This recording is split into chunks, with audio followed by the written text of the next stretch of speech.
मधुबन के बाबा, मधुबन के बाबा मुरली वाले, आपका क्या कहना, आपका क्या कहना। 18/10/2025 प्रातः मुरली ओम शांति। बाप दादा मधुबन। मीठे बच्चे, आत्म अभिमानी होकर बैठो, अंदर घोटते रहो मैं आत्मा हूँ, देही अभिमानी बनो। सच्चा पाठ रखो तो समझदार बनते जाएंगे, बहुत फायदा होगा। प्रश्न है, बेहद के नाटक को समझने वाले बच्चे किस एक लो नियम को अच्छी रीति समझते हैं? उत्तर है, यह अविनाशी नाटक है। इसमें हर एक पार्टधारी को पार्ट बजाने अपने समय पर आना ही है। कोई कहे हम सदा शांति धाम में ही बैठ जाए तो यह लो नहीं है, उसे तो पार्टधारी ही नहीं कहेंगे। यह बेहद की बातें बेहद का बाप ही तुम्हें सुनाते हैं। ओम शांति। अपने को आत्मा समझकर बैठो, देही अभिमानी छोड़कर बैठो। बेहद का बाप बच्चों को समझा रहे हैं। समझाया उनको जाता है जो बेसमझ होते हैं। आत्मा समझती है कि बाप सच कहते हैं। हम आत्मा बेसमझ बन गई हैं। मैं आत्मा अविनाशी हूँ, शरीर विनाशी है। मैं आत्म अभिमान छोड़ देही अभिमान में फंस पड़ा हूँ, तो बेसमझ ठहरे ना। बाप कहते हैं सब बच्चे बेसमझ हो पड़े हैं देह अभिमान में आकर। फिर तुम बाप द्वारा देही अभिमानी बनते हो, बिल्कुल समझदार बन जाते हो। कोई तो बन गए हैं, कोई पुरुषार्थ करते रहते हैं। आधा कल्प लगा है बेसमझ बनने में। इस अंतिम जन्म में फिर समझदार बनना है। आधा कल्प से बेसमझ होते होते 100% बेसमझ बन जाते हैं। देह अभिमान में आकर ड्रामा प्लान अनुसार तुम गिरते आए हो। अभी तुमको समझ मिली है, फिर भी पुरुषार्थ बहुत करना है, क्योंकि बच्चों में दैवी गुण भी चाहिए। बच्चे जानते हैं हम स्वर गुण संपन्न 16 कला संपूर्ण थे, फिर इस समय निर्गुण बन पड़े हैं, कोई भी गुण नहीं रहा है। तुम बच्चों में भी नंबरवार पुरुषार्थ अनुसार इस खेल को समझते हैं। समझते समझते भी कितने वर्ष हो गए हैं, फिर भी जो नए हैं वह अच्छे समझदार बनते जाते हैं, औरों को भी बनाने का पुरुषार्थ करते हैं। कोई ने तो बिल्कुल नहीं समझा है, बेसमझ की बेसमझ ही है। बाप आए ही हैं समझदार बनाने। बच्चे समझते हैं माया के कारण हम बेसमझ बने हैं। हम पूज्य थे तो समझदार थे, फिर हम ही पुजारी बन बेसमझ बने हैं। आदि सनातन देवी देवता धर्म प्राय लोप हो गया है, इनका दुनिया में किसी को पता नहीं है। यह लक्ष्मी नारायण कितने समझदार थे, राज्य करते थे। बाप कहते हैं तत्तवम, तुम भी अपने लिए ऐसे समझो। यह बहुत बहुत समझने की बातें हैं, सिवाय बाप के कोई समझा न सके। अभी महसूस होता है बाप ही ऊंचते ऊंच समझदार थे, समझदार होगा ना। एक तो ज्ञान का सागर भी है, सर्व का सद्गति दाता भी है, पतित पावन भी है, एक की ही महिमा है। इतना ऊंचते ऊंच बाप आकर के बच्चे बच्चे कह कैसे अच्छी रीति समझाते हैं। बच्चे अब पावन बनना है, उसके लिए बाप एक ही दवाई देते हैं। कहते हैं योग से तुम भविष्य 21 जन्म निरोगी बन जाएंगे, तुम्हारे सब रोग दुख खत्म हो जाएंगे, तुम मुक्ति धाम में चले जाएंगे। अविनाशी सर्जन के पास एक ही दवाई है, एक ही इंजेक्शन आत्मा को आए लगाते हैं। ऐसे नहीं कोई मनुष्य बैरिस्ट्री भी करेंगे, इंजीनियर भी करेंगे, नहीं, हर एक आदमी अपने धंधे में ही लग जाते हैं। बाप को कहते हैं आकर पतित से पावन बनाओ, क्योंकि पतित पने में दुख है। शांति धाम को पावन दुनिया नहीं कहेंगे, स्वर्ग को ही पावन दुनिया कहेंगे। यह भी समझाया है मनुष्य शांति और सुख चाहते हैं। सच्ची सच्ची शांति तो वहाँ है जहाँ शरीर नहीं, उसको कहा जाता है शांति धाम। बहुत कहते हैं शांति धाम में रहे, परंतु लो नहीं है, वह तो पार्टधारी हुआ नहीं। बच्चे नाटक को भी समझ गए हैं। जब एक्टर्स का पार्ट होगा तब बाहर स्टेज पर आकर पार्ट बजाएंगे। यह बेहद की बातें बेहद का बाप ही समझाते हैं। ज्ञान सागर भी उनको कहा जाता है। सर्व के सद्गति दाता पतित पावन है। सर्व को पावन बनाने वाले तत्व नहीं हो सकते, पानी आदि सब तत्व है। वह कैसे सद्गति करेंगे? आत्मा ही पार्ट बजाती है, हठ योग का भी पार्ट आत्मा बजाती है। यह बातें भी जो समझदार है वही समझ सकते हैं। बाप ने कितना समझाया है। कोई ऐसी युक्ति रचो जो मनुष्य समझे कैसे पूज्य सो फिर पुजारी बनते हैं। पूज्य है ही नई दुनिया में, पुजारी है पुरानी दुनिया में। पावन को पूज्य, पतित को पुजारी कहा जाता है। यहाँ तो सब पतित हैं क्योंकि विकार से पैदा होते हैं। वहाँ है श्रेष्ठ, गाते भी है संपूर्ण श्रेष्ठाचारी। अभी तुम बच्चों को ऐसा बनना है, मेहनत है, मुख्य बात है याद की। सभी कहते हैं याद में रहना बड़ा मुश्किल है। हम जितना चाहते हैं याद में रह नहीं सकते हैं। कोई सच्चाई से अगर चार्ट लिखे तो बहुत फायदा हो सकता है। बाप बच्चों को यह ज्ञान देते हैं कि मन मन ना भव। तुम अर्थ सहित कहते हो, तुम्हें बाप हर बात यथार्थ रीति अर्थ सहित समझाते हैं। बाप से बच्चे कई प्रकार के प्रश्न पूछते हैं।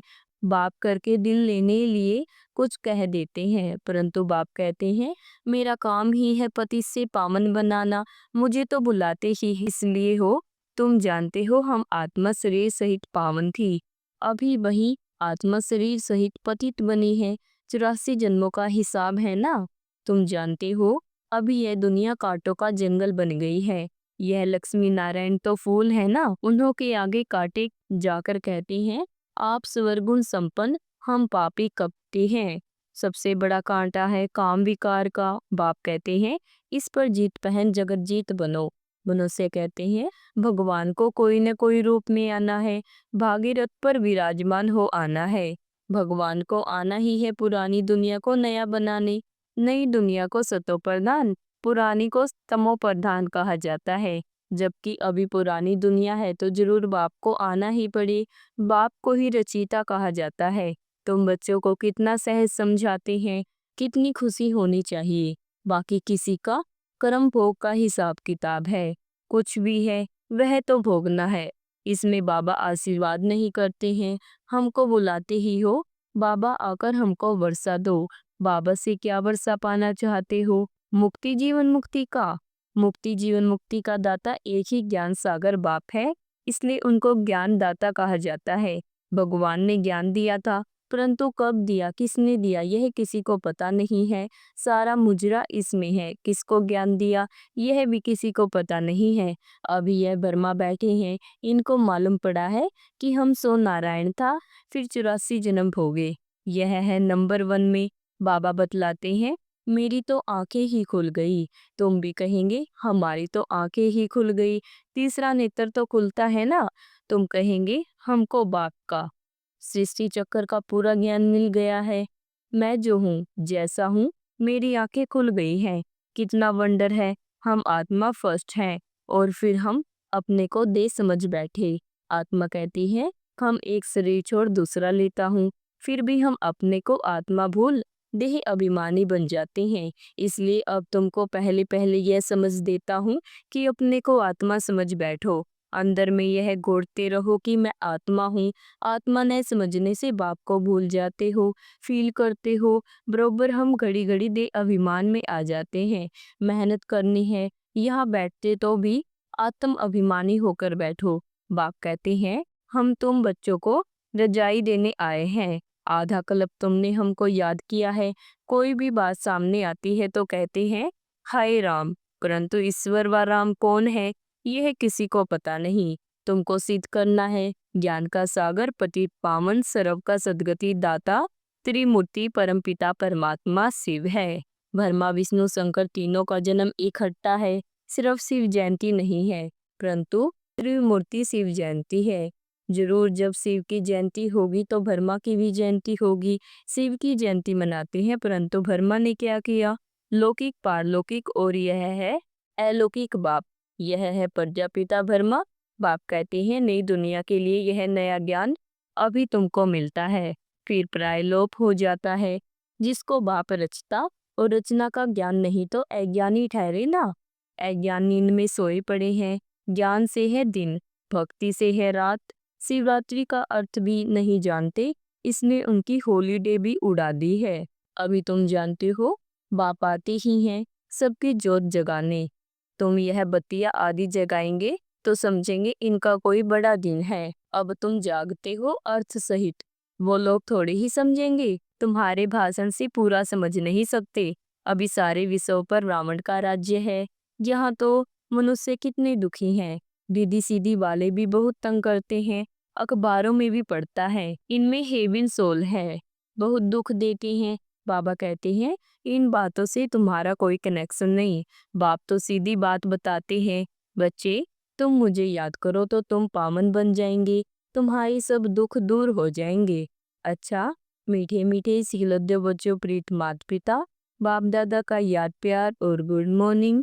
रूहानी बाप की रूहानी बच्चों को नमस्ते। शुक्रिया बाबा, आपका बार बार शुक्रिया। धारणा के लिए मुख्य सार है, यथार्थ रीति बाप को याद करने व आत्म अभिमानी बनने की मेहनत करनी है। सच्चाई से अपना चार्ट रखना है, इसमें ही बहुत बहुत फायदा है। नंबर 2 है, सबसे बड़ा दुख देने वाला कांटा काम विकार है, इस पर योग बल से विजय प्राप्त कर पति से पावन बनना है। बाकी किन्हीं भी बातों में तुम्हारा कनेक्शन नहीं है। वरदान है, प्रैक्टिकल जीवन द्वारा परमात्म ज्ञान का प्रूफ देने वाले धर्म युद्ध में विजयी भव। प्रैक्टिकल जीवन द्वारा परमात्म ज्ञान का प्रूफ देने वाले धर्म युद्ध में विजयी भव। अभी धर्म युग की स्टेज पर आना है। उस धर्म युग में विजयी बनने का साधन है अपनी प्रैक्टिकल जीवन, क्योंकि परमात्म ज्ञान का प्रूफ ही प्रैक्टिकल जीवन है। आपकी मूर्त से ज्ञान और गुण प्रैक्टिकल में दिखाई दे, क्योंकि आजकल डिस्कस करने से अपनी मूर्त को सिद्ध नहीं कर सकते, लेकिन अपनी प्रैक्टिकल धारणा मूर्त से 1 सेकंड में किसी को भी शांत करा सकते हो। स्लोगन है, आत्मा को उज्जवल बनाने के लिए परमात्म स्मृति में मन की उलझनों को समाप्त करो। ओम शांति।